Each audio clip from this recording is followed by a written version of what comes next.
Good morning. So today we must discuss about how to argue in civil cases. Like FIR,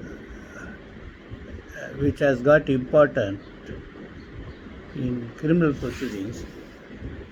Uh, in civil proceedings, the notice being issued to the client, opposite parties, on behalf of our client is most important because uh, you you have to consolidate to prepare your legal notice so that later on the other side may not raise that this is afterthought, what not. The legal notices are different in kind. Certain legal notices are statutory legal notice, like 138 legal notice, sorry, promissory note legal notice, wherein you have to demand the repayment of loan obtained. Therefore, it is also statute command the legal notice. Then 80 class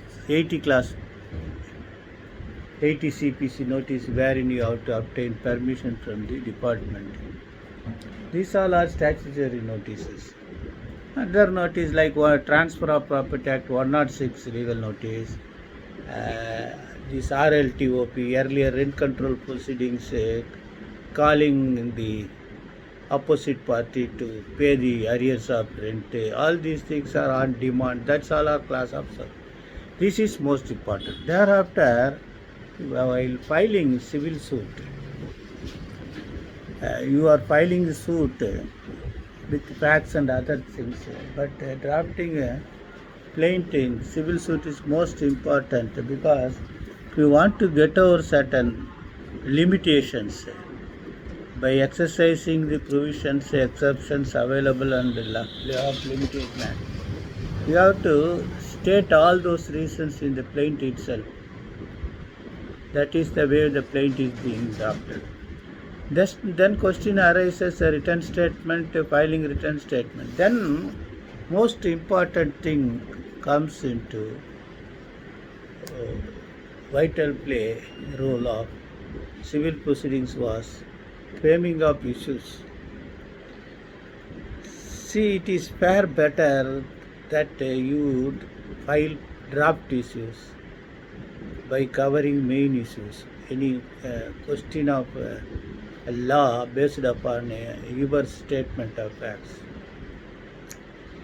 Otherwise, normally court due to heavy work, they will simply say whether the plaintiff is entitled for relief as paid for. Next issue will be what relief. There ends the matter. The multi number of suits, many number of suits are based upon single cause of action, like permanent injunction restraining the defendant from interfering with peaceful person enjoyment, except under due process of law, the suit was being filed earlier. So all these things are there. So how to argue the civil case plays a vital role. Number one, that you have to decide yourselves which facts to be proved by you, which facts to be proved by the defendant. So your argument should be that I have proved these facts to fulfill the issues be decided in favor of the plaintiff. And then next question of argument may be that the defendant failed to prove the facts so that the issues may be decided in favor of him. This is the way of argument. And at the same time, when some documents are filed, you have to have a second check with the documents filed by the opposite side, whether those documents are sufficiently stamped. The document is liable to be registered compulsorily under section 17 of the Registration Act. All those things are there. Then you can straight away argue that aspect also.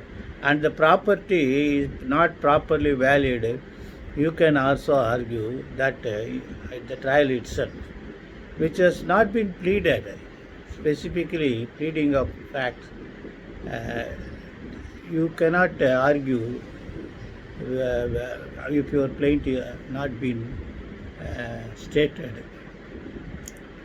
But the question of law, you need not worry about that. A question of law may be argued even if you have not stated in the plaintiff. This is the way we have to argue civil suits. I think today I will cut short this because civil case, if you want to argue the civil case substantially, you should be more laborious to read day-to-day judgments, all acts, multi number of specific relief act, partition act, interest act, transfer of property act, what not, day-to-day multi number of commercial courts act. Though you have to be very at home, but for the advocates, criminal side practitioners, young budding advocates may concentrate on small suits, or at least defend the suits if somebody approaches us, and do not upbraid. And you can go through the digest. Now Google Mama is available. He may answer whatever may be the questions. Okay, best wishes.